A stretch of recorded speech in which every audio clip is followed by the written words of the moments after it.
আসসালামু আলাইকুম ভিউয়ার্স, আপনারা সবাই কেমন আছেন? আমি চলে এসেছি আজকের রেসিপি নিয়ে। আজ আমি কি রান্না করেছি তা আপনাদের সাথে শেয়ার করব। আমি সিম আলু দিয়ে মাছ দিয়ে রান্না করেছি। প্রথমে আমি মাছটা ভেজে নেব।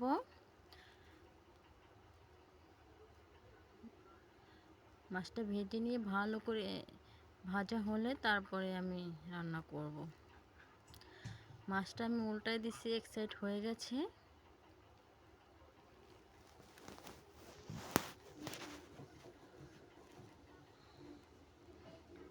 আবার উল্টিয়ে দেব, মাছটা ভালো করে ভেজে নেব।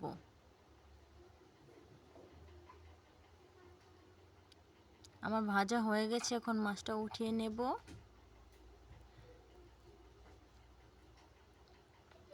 আমি আসলে প্রথম নতুন ইউটিউবার, তো তাই আমার ভুল ত্রুটি হতে পারে, আমাকে সবাই ক্ষমা করে দিবেন, ক্ষমার দৃষ্টিতে দেখবেন। পেঁয়াজ দিয়ে দেব তেলের ভিতরে, লবণ দিয়ে দেব, আদা রসুন বাটা দিয়ে দিয়েছি। এখন ভালো করে ভেজে নেব। ভেজে নিলে মশলার গন্ধটা চলে যায়।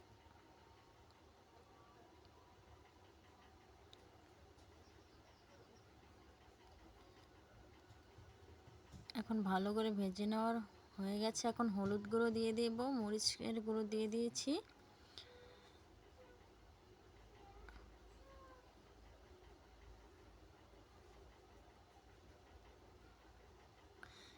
একটু ধনিয়ার গুঁড়ো দিয়েছি।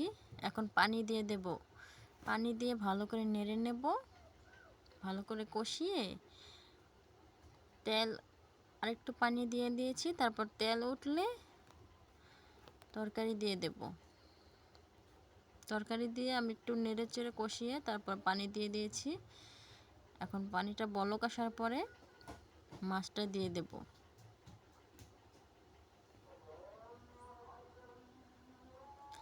মাছ দেওয়ার পরে এখন ঢাকনা দিয়ে দিয়েছিলাম, ঢাকনা সরিয়ে এখন হয়ে গেছে। জিরার গুঁড়ো দিয়ে দিয়েছি। এখন কতক্ষণ রেখে নামিয়ে নেব।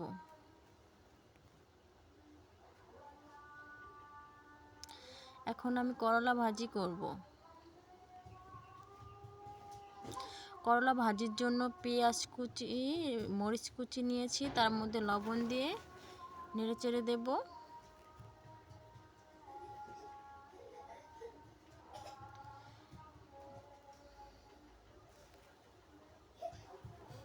পেঁয়াজটা হয়ে গেলে হলুদ গুঁড়ো দিয়ে দেব। হলুদ গুঁড়ো দিয়ে নেড়ে চেড়ে তারপরে করলা কুচিটা দিয়ে দেব। দিয়ে দিয়েছি।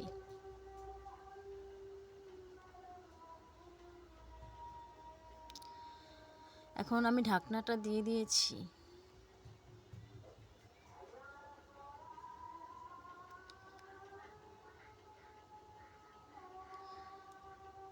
এখন আমি ঢাকনাটা সরিয়ে দেখব করলা সিদ্ধ হয়েছে নাকি।